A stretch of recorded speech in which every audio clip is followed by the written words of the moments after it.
On today's episode of Gathering the Kings. If you're an entrepreneur and you want to become a 6-figure or a 7-figure earner, you already are going to have to do what the average person won't. I think that's really what it boils down to. What's up, everybody? I'm Chaz Wolfe. I've got Brandon Rooks on the King stage today. They also call him Mr. Rockstar. So, Rockstar, how you doing today, brother? I'm doing fantastic. How you doing, Chaz?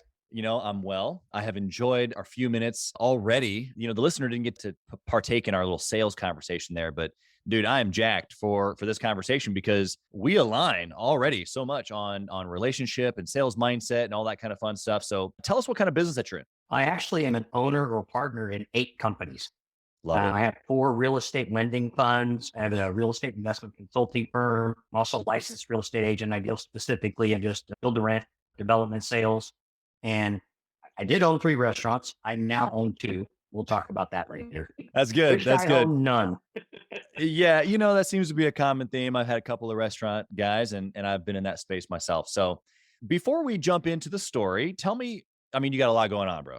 You're pushing and shoving. You're doing a lot of volume, a lot of money passing through your hands. Why are you still at it? I'd rather be busy than bored, for one. And I'm building a legacy in a family office type business that'll take care of all of my family for years to come and long after I'm gone. It's not just with the money, but opportunities that I'm trying to continue on what I started so that they have something that helps them down the road. Yeah, 100%. Have you always had that mindset and perspective, or has that grown over your success? You start to go through your years in your 20s. It's all about you, right? And then, of course, you get married, and next thing you know, you have 4 kids when you didn't want any. And you're like, well, crap, I got people that rely on me. So, every decade, everything, it just kind of changes a little bit.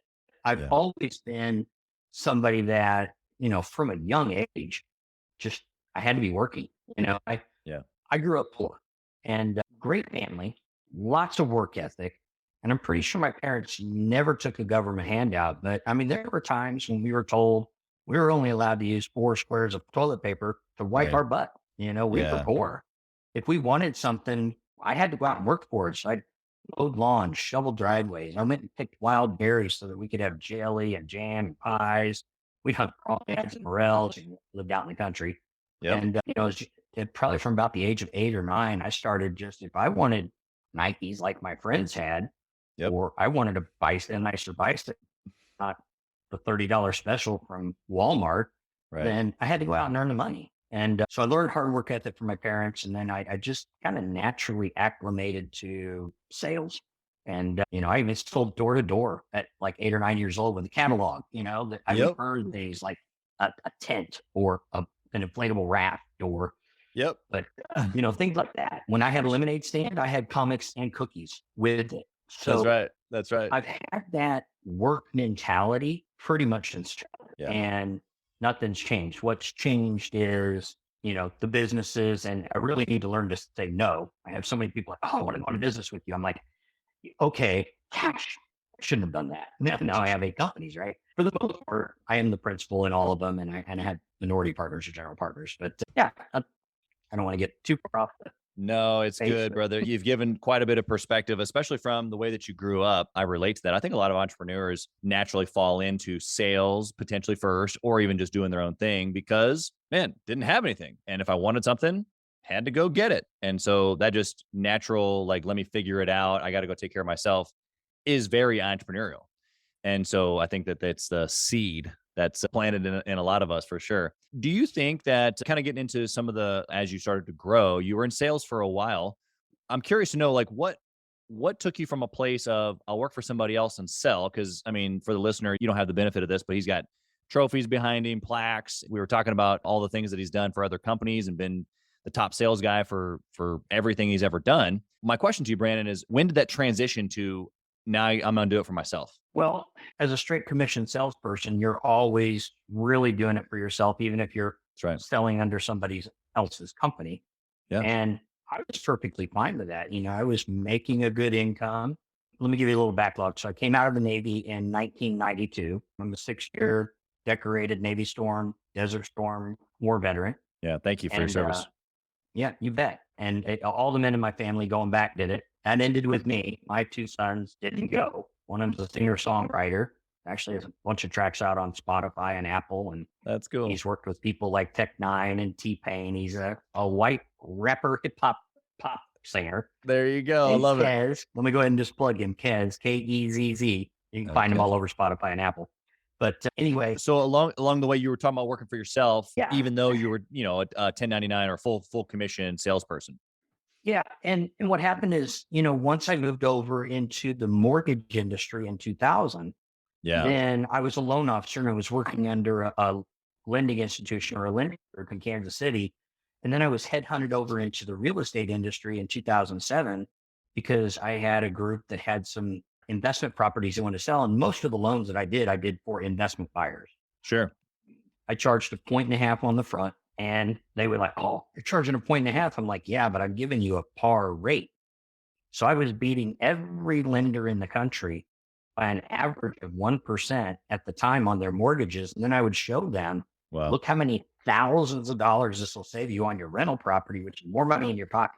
So always value add. I always wanted to offer something that was better than anybody else offered in the industry. And then I beat everybody else. And for that, I never had to want for business. I had loan officers for companies like Citibank and Wells Fargo and US Bank calling me like, "I'm buying a property and you can get better rates than I can get as a loan officer for my own company." So I always really kind of worked for myself. Yeah. And it's kind of interesting too. I sent out letters to all of the clients that I sold Echo Water Treatment Systems to, all the clients I sold cars to, all the clients I sold NCI long distance to up until 2000.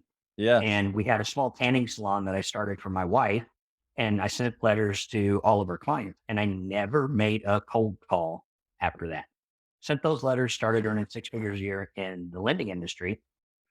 And then got headhunted over to sell this one project. And I ended up being in the Lake of the Ozarks in central Missouri. It's like a resort, retirement, second home destination.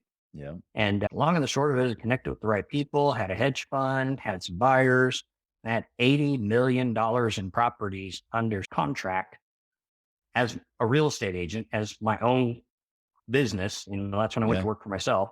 Yeah. And then of course that was 2007. So I was going to say, we're getting close here.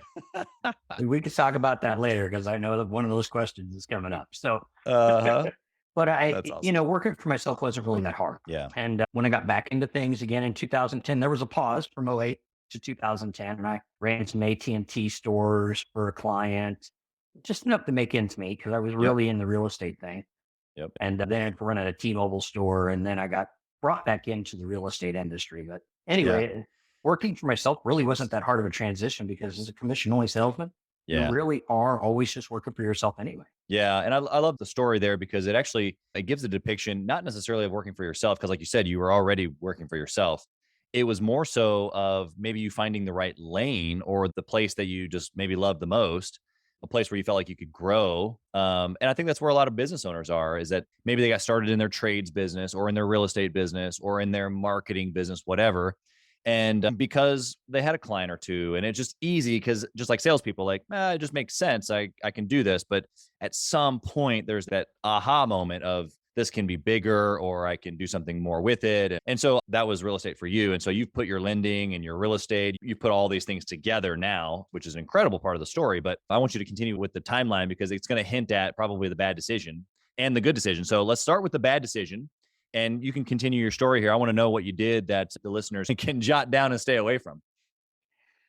So 2007, there's real estate is cyclical. And what I learned, and I'll just say this, I like many other people in the real estate industry lost everything. Now, the good decision up until that point was all the investors that I'd helped buy investment properties, I convinced them to put more than the 5% down that they could get into a loan for. And I'm like, put a little more down. Let me give you a better rate. Let's make this a sweeter deal. Let's make it so this property is always going to be able to pay for itself.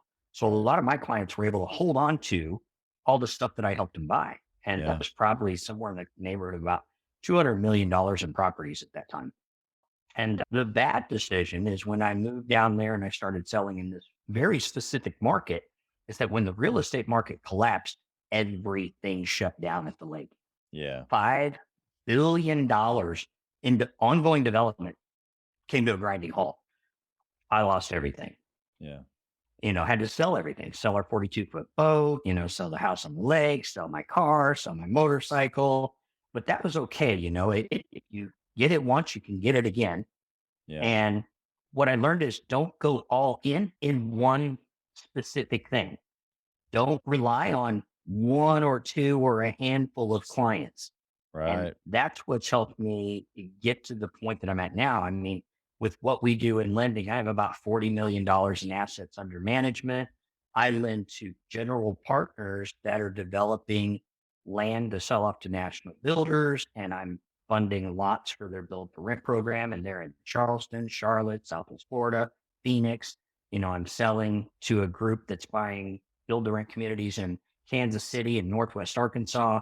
And, I'm helping my investment clients, a lot of people that bought properties with me over the years. Yeah. I'm now helping them sell them for an amazing amount of money and making money there. So I have multiple streams of income coming in from all that I've worked to build, and the key thing is just really, if you're in that kind of industry, keep a really good client contact list, and if you've taken care of your clients, if you've done right by them, if you've made sure that even if you had to write a check every now and then, that they never lost any money. Yep.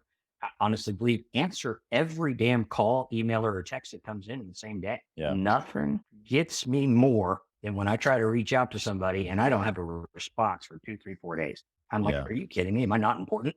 Right. So to me, that's important to me, right? And it's never been about me. It's been, am I giving the best customer service? Yeah. And am I building something for long term? I have clients that have been with me for years and they send me referrals and they invest more. And like, what are you doing now? What's next, Rockstar? So there's so much to talk about in such a short amount of time. Right? It's good. It's good. You kind of said it. The one thing, I mean, I guess there's two things on the bad decision. It's you went all in. All into one market. In one market. Yeah. Cause obviously going all in, like you got to do that as an entrepreneur, but there is some diversification, or there's a strategy where you can have multiple hoses filling up the same pool, which usually fills up the pool a lot faster anyway, in my opinion. But there's a lot of folks that don't have the skill set or also the wherewithal or the bandwidth, whatever you want to call it, to do multiple things. And so for that person, especially the person who's listening right now, they haven't gotten to the $1 million mark yet. And they're just kind of trying to figure out what's next in their own singular business. Would you say that at least for a period of time that they've got to go all in and then start looking out, or is it now, or like what would be your thought to that person specifically listening? If you're an entrepreneur and you want to become a 6-figure or a 7-figure earner, you already are going to have to do what the average person won't. I think that's really what it boils down to. I have worked, and for 30 plus years now, I've worked 10, 12, 14, 16-hour days. I have answered stuff clear. I try to make it a rule that I'm done by 11:59 so that I didn't work 2 days in a row. Right? But I'm usually up around 5 in the morning and I'm at my desk around 5:30. I get so much accomplished between 5:30 and 9 before my phone and email starts blowing up.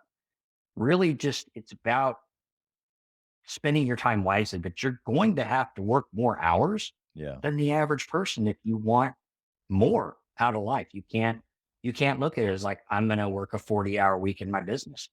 You can't look at it as I'm going to figure out how to do this all on my own. You need to get around the right people. You need to get around people that have done it. You need to find masterminds or other groups, or, like Gathering the Kings, find podcasts, find things on YouTube, people that are in your industry, and find out how they have created success. People that have come from nothing, which, is like me. I have a GED. You can catch me in blue jeans most of the time and a t-shirt. I dressed up for this, right? I put a collar shirt on for you. I love it. There's so many people out there that you can get around that, believe it or not, they want to see you have success. Yeah. And you can get nuggets and bits of information from them, and be respectful of their time, obviously, and don't be, overpowering or nagging, or just get in there, be respectful and find where you can add value to them. Hey, is there anything I can do for you? I would say get around masterminds, get around real estate, get around business owners and business groups.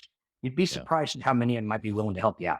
Now, Granted, don't go into direct competition with someone right there in your local market, right? And you're Yep. trying to steal all their shit. Maybe work to find some people that are around the country that, they're a little bit more advantageous. So I got to be careful. Sure. He's right here in my market. If I make Yeah. him too good, then I might lose clients. But anyway, you're going to have to do more. There's books you can read. There's podcasts you can listen to. There's YouTube videos. There's always ways to gather information. Now, it's been a little different for me. It's sales is sales, right? That's right. And as long as you become the best at what you do and you represent a product that you own yourself, you can be proud of, you would sell to your parents and your family members, and you can stand behind, then you just got to learn how to scale. I've been very fortunate, like we had talked a little previously, that, I haven't made a cold call since 1999. All Right. of my business comes from my existing clients, referrals from my existing clients, or a handful of different groups that I sponsor or am an advisor or deal flow provider to. One being Apex with Ryan Stewman, one I'm being Insider Investor Club with Jeff Ducharme, Tony Cassay, and Arnie Giske. I sponsor the High Speed Alliance Group, which is a doctor dentist mastermind that just continues to grow. Right. And I sponsored the $1 Million Mastermind here recently out in Dallas. Yep. There's key things. I love getting around other people that are motivated, other successful business owners, and from all walks of life. Yeah. There's so much I get out of going to these things. Yeah. Spend a little money on yourself. Do a little investing in yourself and your professional development, and you'll find these nuggets of how you can explode your business. 100%. Get your core business down, and then when the time is right, start bringing the right people in that have the right core values, to duplicate and scale and grow your machine, build your machine. Yeah. The resounding theme, which I so resonate with, but is your ability to create relationships. On the front end, you said the reason why you have all the clients now is because you created relationships up front. We even talked about that in the sales process before we turned the mic on. And it's like, if you just treat people right, treat people genuinely, you're not trying to just like sell somebody, you're creating actual relationships. Then what that does is it snowballs effect, which is what you've basically said over the course of time. Even if the scenario is a mastermind group or a networking opportunity or a sponsorship where you're the one being the client, technically, there's still relationships inside of those opportunities that are probably benefiting you long term. And so I think that relationships is what I'm hearing you say the ultimate theme is. 100%. Deliver value to your clients. Don't look at it like, okay, I've sold them this. I got to upsell them all these things. Right. How many times have we been approached by that? Right. Yeah. Yeah. And it's like, dude, just ask more questions than you are talking. Right. Yeah. Find out what your customers' needs are, meet that customer's needs, because that's what it's all about. Any business we have, That's right. whether it's sales, direct sales, marketing, services, just meet your customer's needs. Throw a little extra stuff in there every now and then that doesn't really cost you a lot, but looks like a really good value to them. And guess what? They're telling their friends about you. 100%. And they're telling their family about you.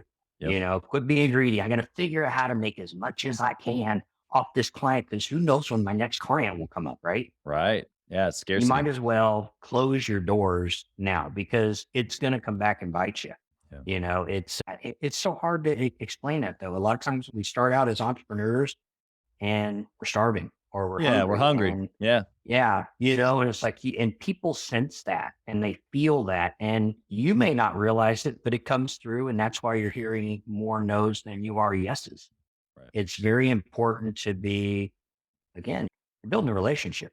Key thing right there, building a relationship, talking to them as if you've known them forever. How can I be of service to you? How can I help? What have you seen in the past? Who have you talked to before? One of the things I did in the water treatment industry, I think this is a great story. You probably haven't heard anything like this, or maybe you have, but they gave me the nickname, the callback king in the water treatment industry. And if you know anything about it, I sold for Echo Water, which was like Culligan, right? Yeah. Door to door, our marketing team would call every new homeowner, offer them some freebie gift to get us in for a water test, right? That's right. So we're giving away a steak knife set, or maybe a $40 gift certificate to a restaurant or something like that. So knock on the door, I walk in, and I immediately look around to see if there's anything I can associate myself with. Do I see a picture on the wall that was on the wall when I growing up? Do they have pictures of Jesus there? Do I need to be respectful of that? Do I see my favorite sports team or maybe my hated sports team? Right. Be respectful of that. That's And, right. oh, so you like football? Fantastic, But anyway, I would go in, I would do my presentation, ask more questions, get more feedback, make sure we talked a little about this in the beginning, having an option close, Yeah. lowest priced option, highest price option. Which one of these options makes the most sense for you? Now, I had a 55% closing ratio from the time I walked in the door to 2 hours later when I walked out. 55% of the people bought from me, and that's really high in the in-home water treatment industry. Sure. The people that didn't buy, I'm like, maybe something in the middle would kind of work for you. But I'd watch the body language. I'd watch the wife and the eye, and you always sold to the wife, by the way.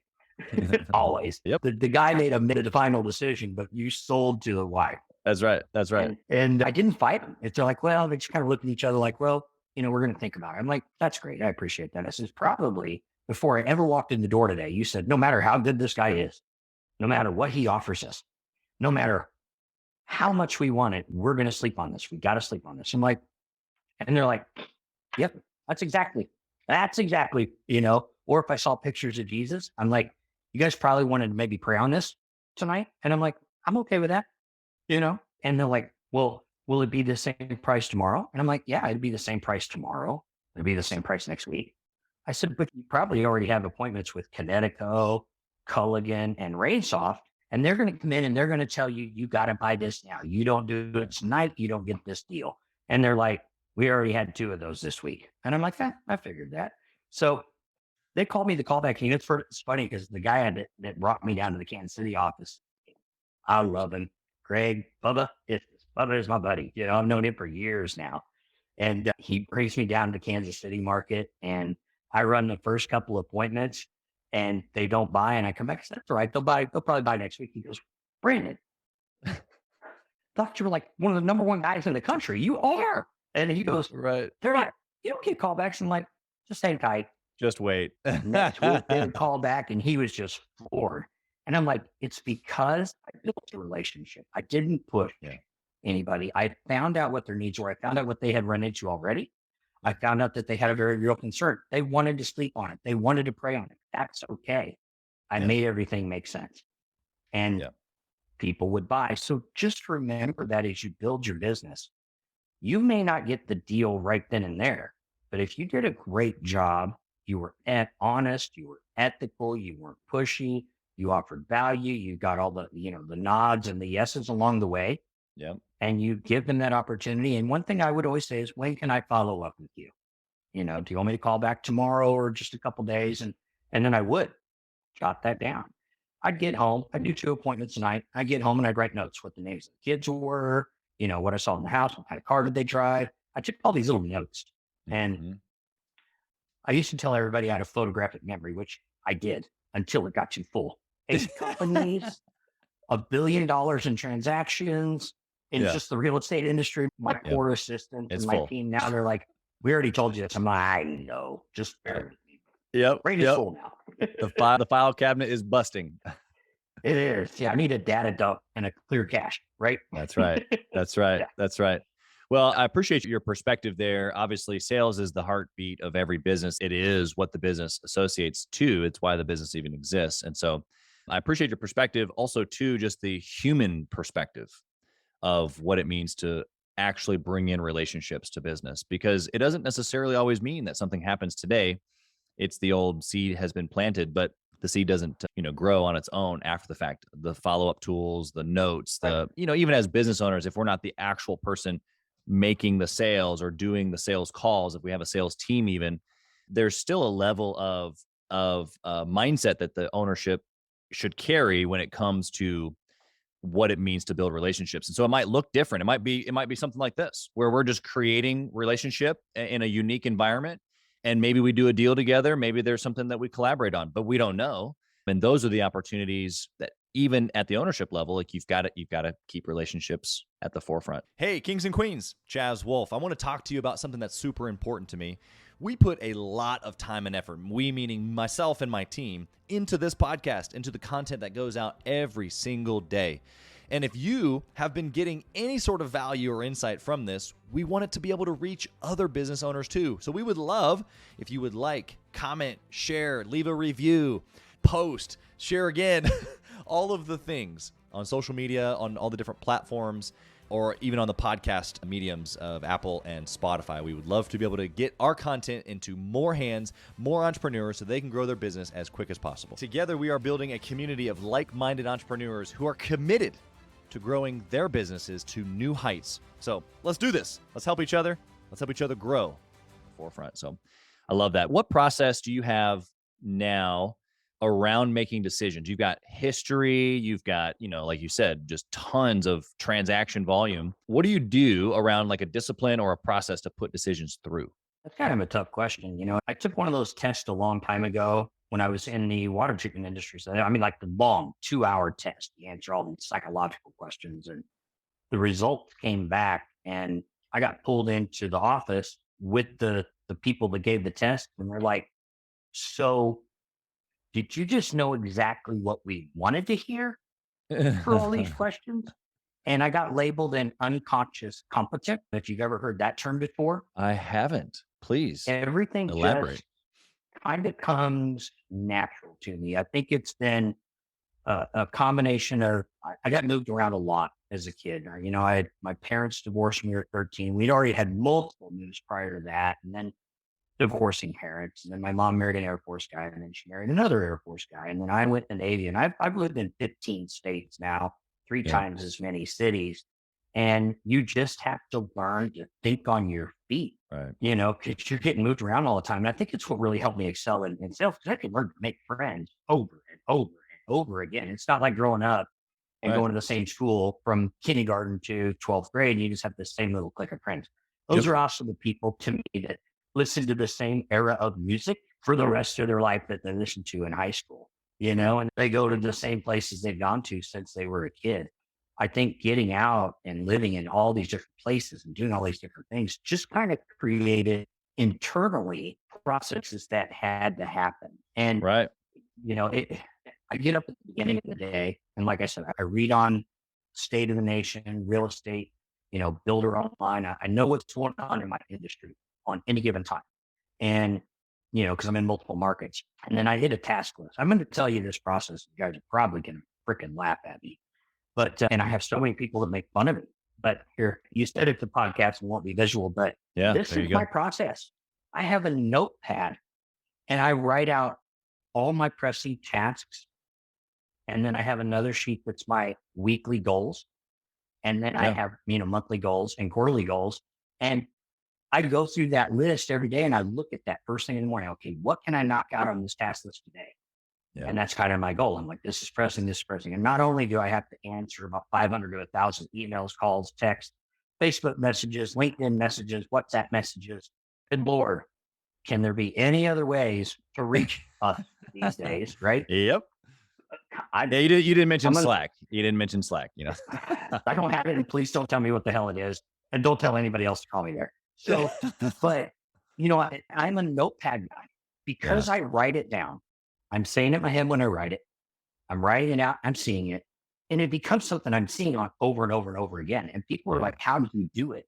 Do you use apps? Use this? I'm like, no, I started using Notepad. Right. Now I have started using Google Calendar, to alert me on things that I have to do. But it's on my task list. And you know what's great? At the end of the day, I've got to cross off a bunch of those. You know what I do?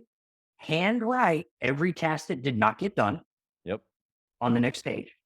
And I have a pretty much college rule line. There's about 30, 32 lines on here. I try not to let it get past 30 tasks. And then I'll add anything new that needs to be done. I also manage my business from my email. If it's in my inbox, it has to be taken care of. I'll respond to somebody in an email. If I know that I've responded, there's nothing else I can do. Now it's in their hands. I'll respond, and I will delete that email, or I'll stick it over in a folder, right? Sure. I know I did my job. And anything that is still in there means it still needs my attention. Right. And I try to never let my email page get longer than 25 inboxes. Yeah. Which is why I work a lot of hours. Now, as we grow, and I've hired on one of my sister-in-law. I just recently hired my other sister-in-law. I love these guys. They're awesome. I'm so fortunate to have a good family. My son, that's a singer-songwriter that we talked about, said, Dad, I want to come work for the company. I'm like, yes. Yeah, buddy. And he's just like me. personality, character, great at sales. I'm very excited to have my son join the company as well. My youngest of 4. He's 26, by the way. But I manage my business and my process. For me, it's just about lead management, taking care of my clients, and responding to task requests. So for me, that's what works. Notepad paper. I have my goals. I'm seeing them every day. I'm checking the goals at the end of the week. And if it didn't get done, it gets moved to the next week, right? So I never let a goal, task, email, text, voicemail, any kind of communication, any kind of request, any kind of thing go unhandled in the same week, period. A lot of people are going to go, man, that sounds tedious, but I'm going to tell you what, it works. It works for me. You've just got this bulletproof process to where you're checking the boxes every day and probably in the same order and probably in the same time frame. So it's more routine now than anything. But you started that off by saying that people might laugh, and it's funny because you've described your process. I think that a lot of ultra successful people follow a very similar process. I think that if I had to compare mine to yours, we would be off by 5 degrees. Like, everything that you just said, we're talking the same human mind is happening at the same time. In fact, I was just having this conversation with my wife last night. I want to tell you about this because, look, here's I write down everything right here. Got my notebook. I got all this technology around me, multiple screens. I got a TV across the deal that's projecting all kinds of stuff, but I write everything. And I was telling her last night, it's funny. I got my pen, got my Mont Blanc, and I'm over here and I write, like, even the stuff that doesn't need to be written down. I just write it because the way that you said, my brain associates, not only did I say it, but I thought it, but then I wrote it. And then I probably said it out loud again because we're talking about it. And I can't tell you how many times I've gone back and, like, we were talking again and I'm like, yeah, I talked to Brandon, let me go back here. Oh yeah, right here. Here it is. And it's chicken scratch. But it's the summation of what we talked about. And there's been several times where I've needed to have that information. So I tell you all that because we're the same person. And yesterday I ordered the product called Remarkable. Have you heard of this? I have. Isn't it like digital? It's the thinnest tablet out there, and it's supposed to feel and even sound like writing on paper with a pen. Yes. But you only have one screen. What do you? Well, yeah. So it's just right there, and then you can turn the page. So you can turn the page. You're gonna flip through your screen. Okay. And bro, I haven't gotten one, so I'm not a promoter. I'm not getting paid for this.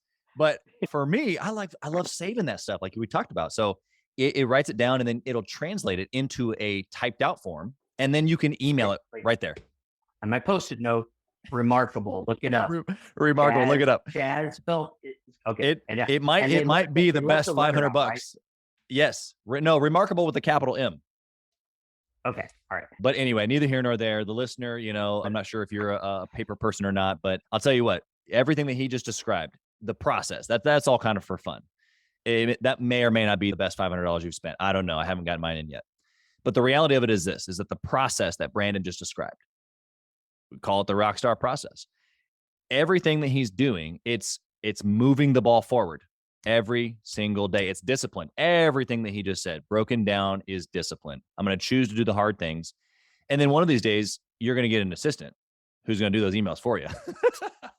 A lot of us entrepreneurs we're a little bit of a control freak. Yeah. You hate to let anything move outside of your system when it comes to just that core thing, right? 100%. Because I've had it happen where I've been told, Brandon, you can't do all this.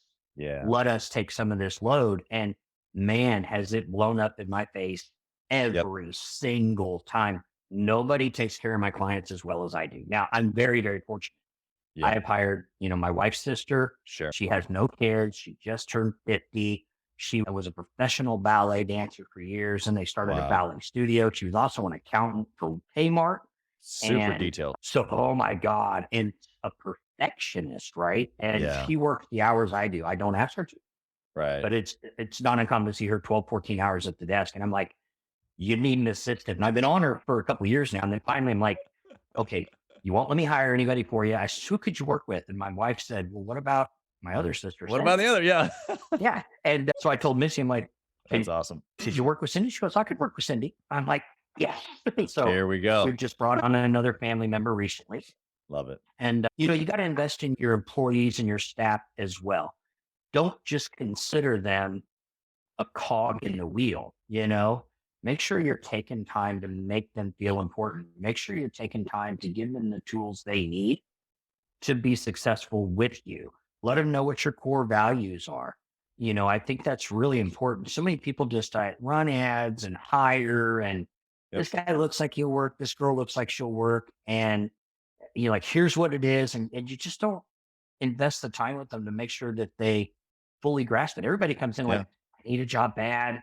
And they get the job. And then they're like, oh my God, there's no training. I have no idea what to do. So as a business owner, make sure that you're not letting that slide. And if you need to hire somebody that's good at it, there's, good Lord, there's so much information in our lot of options out there. There really are. And if you're not utilizing it, well, then that's your own damn fault. But you know what? 95% of our population in this world will never be successful. They'll never own and operate a business that sustains or lasts over, 1 year, 2 years, 5 years. They'll end up broke, retired on government, friends and family, Social Security. They'll be collecting a Social Security check and working at Walmart as a greeter or stocking shelves. Or how many times have you gone to a fast food joint? Right. It's also there. It's like 75 years old. Yeah. I feel sorry for that. But you know what? At the same time, I'm going to say this, and that could upset some people. I don't know. But I'm grateful that most people are not like us. Because if everybody was, we'd have way too much competition and we wouldn't have this opportunity to have this kind of success. So if you're on this podcast and you're listening, you are likely one of those top 5%. Now, maybe you're in the top 10 and you're trying to get to the top 5. Well, guess what it's going to take? It's going to take doing something different than you're doing now. Yeah. It starts by listening to a podcast like this, listening to guys like me that come from nothing, and I'm not trying to toot my own horn. I'm not that kind of guy. But if I grew up poor, if I only had, my mom told us we only had 4 squares of toilet paper to wipe our ass. Yeah. Trust me, we were poor. We caught rainwater. We had septic system. We didn't have air conditioning in the house. We heated our ass with a wood stove in the middle of it. Yep. And I have a GED, and I got all over the country. I have a couple drug addict brothers. My dad drank alcohol, but he was never really an alcoholic. We never had that. I had good parents, good blue collar, hardworking parents, but they never strove for any kind of success. Yeah. It was just like paycheck to paycheck. Let's just work for somebody. But I can do it. Anybody can do this. And I'm not trying to make that sound, there's a word. I can't find it because this is what happens when you hit 54. You start losing some of your words. But seriously, if I can do it, anybody can do it. Just be genuine and put in the work. I don't work 5-hour days. Right. I don't take a lot of vacations, a lot of time off. I work 10-hour days, 12-hour days, 14-hour days. I spend time with my family. We have a pool right outside my door here. And my wife comes down during the summer and she's in her swimsuit. She goes, can you come hang out for the pool for a little while? I'm like, sounds great, babe. I go out there for an hour or 2 a day. But I was up at 5 working. To go out there around noon for a couple hours with my wife, that gives her some time. And then I try to be done at 6. And that's when she's cooking dinner. And I shut everything off down here and I go upstairs and I have dinner. So that's always about a 12 or 13-hour day, right? Yeah. And of course, you and I were probably both in bed. The phone went off and you're like, hold on. I just got to respond because I'm still awake. I'll let them know tomorrow. So that's awesome. Well, I've got some speed round questions for you here, Rockstar. I want to know a couple things. One more mechanical than others. I want to know what book that you'd recommend. You've obviously full of knowledge. What book would you recommend for a 6-figure owner? Okay. So I don't make as much time to read, but I do like listening to audio. Okay. Yeah, that's great. I'll tell you the 2 books that changed the trajectory of my path in the Navy. Think and Grow Rich. Everybody's heard of that one. Everybody. And Awaken the Giant Within by Tony Robbins. Phenomenal. That changed the direction of my life forever. Now, I know one book. I can't say one book, but I have several friends in my network that are all authors. Oh, I love it. Exit Lever by Jeff Ducharme and Jethro Hopkins. How to build your business to be a sellable business. one of my general partners, The Busy Professional's Guide to Passive Real Estate Investing, Dr. Vanessa Peters. If you want to learn how to set something up that creates passive income, fantastic. Align Your Empire by Burton P. Hughes. Excellent book. Very, very smart guy. This one, excuse the language, Fuck Your Excuses by Ryan Stewman. And his CEO and COO, Thomas Keenan, wrote Unfuck Your Business. Excellent books. Now, Building an Elite Organization by Don Winter. He's founded DLP Capital, a multi-billion-dollar hedge fund that we work with. And then one other one is Read Me or Stay Broke by Mark Jackson II. I know every one of those guys personally. I'm around those guys. Sorry, I know it was a speed round. It was one book, but that's all right, dude. Capture that, and you guys go read those books. You will love it. And we'll list them all in the show notes below. So thank you for that. It's an incredible list, and then to have the little blurb to go along with, that's incredible. So I got one last question here for you. Sure. And you've kind of already answered it a little bit, but I want to know, if you lost it all right now, today, it's all gone, what do you do? Well, when you come from nothing, you learn how to be resourceful. You learn how to be frugal. And the good thing is, I would just rely on my relationships. I may not be in this industry, but I have pick up the pieces, start all over again. My relationship capital is worth more than any bank account. And I now know more than I did when I started. All I would have to do is reach out to my network, and any one of these people that I've offered values and services to for years would gladly take me in, and I'd start all over again. It's kind of hard to say if you lost it all now, because now a lot of the stuff I own, I paid cash for. Sure. I've got what I call a Patriot closet right across from my desk here. I think you can figure out what's inside that closet. I can sell any of that for what I paid for it or more.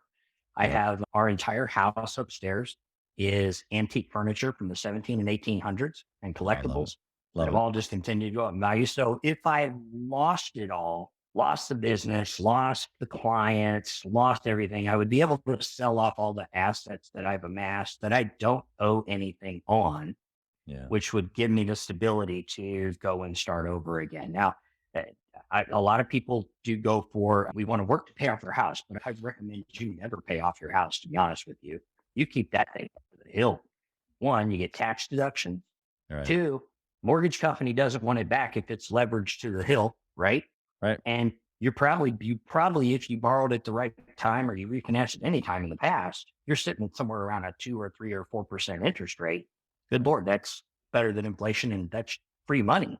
But keep that thing leveraged to the hill. They don't want it back, and just make sure you find a way to make that payment, and which we would be able to. But lost it all, I'd reach out to my network, and I would be right back on my feet again.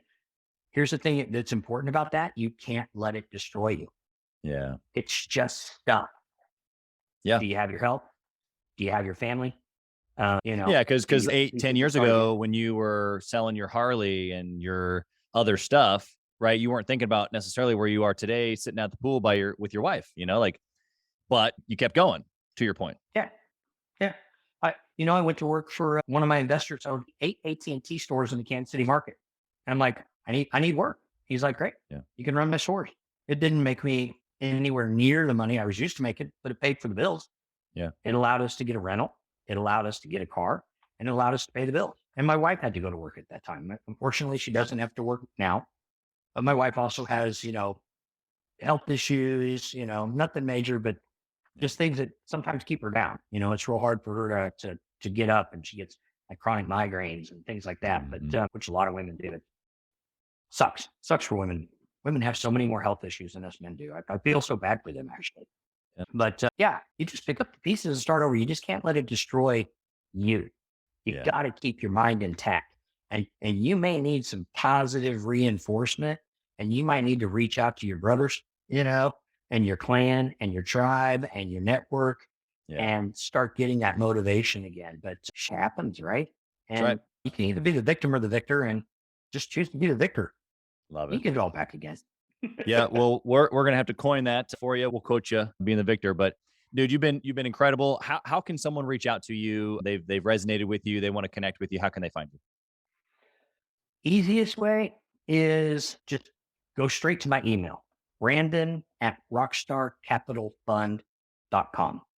Our website is rockstarcapitalfund.com. Please go there, read your team and the bios, see some of the people that are in my corner, our general partners and my strategic partners. Please read the testimonials, and it'll give you a good snapshot and idea of who we are and what we do. And my personal cell phone number is 913-827-3517. I will tell you, I will not answer your number if I don't have you in my contact list. So if I don't recognize the number, I'm not answering it. You can leave a voicemail. But if you email me and say, hey, this is Joe Durr, right? And you leave me your cell phone number, I'm going to immediately put your email and your phone number in my contact list. So when you call me, I'll answer. If I don't answer, I'll probably shoot you a message. Hey, I'll call you right back. And that's just how I am. So reach out to me by email, go on our website, check out who we are, the investment opportunities that we have. I can help investors with as little as $10,000, and I can help investors that up to any amount. I can tell you that, we're talking about me in the business, but last year I delivered a 16.5% return to my investors in my fund, in Fund One. They didn't lose any of their principal value. They're going to earn that much or more this year. The way I've structured what I do is to deliver returns to my investors in the mid to upper teens every single year. We're a bank. We're a lending fund. You get to be the bank and be my partner. Yeah. And guess what? We deal in dirt. I mean, we lend to my development partners and my build direct partners, but we're in and out at land. Right. We're not horizontal infrastructure. We're not vertical construction. We don't have to worry about all that crap. We're in and out at dirt, in and out at land. It's like it simplifies everything. That's right. That's right. Yep.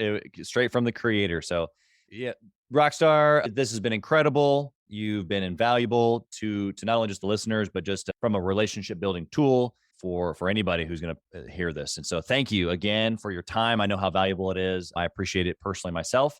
And we wish you absolutely nothing but success in all that you do. You have a pleasure to be on your podcast. Thank you for listening to Gathering the Kings today. I hope that you were able to pull out a few nuggets to go apply into your business right away. More importantly, though, I hope that you're realizing that it takes more to be successful than just being by yourself, doing it all on your own, carrying the weight all by yourself. What I have realized, not only in my own journey from multiple businesses and multiple different industries, and now interviewing over 200 or 300 other very successful 7, 8, and 9-figure business owners, is that it's tough to do it alone. And so Gathering the Kings exists to bring together successful entrepreneurs. In fact, we are putting together 1,000 kings, specifically who are grateful but not done.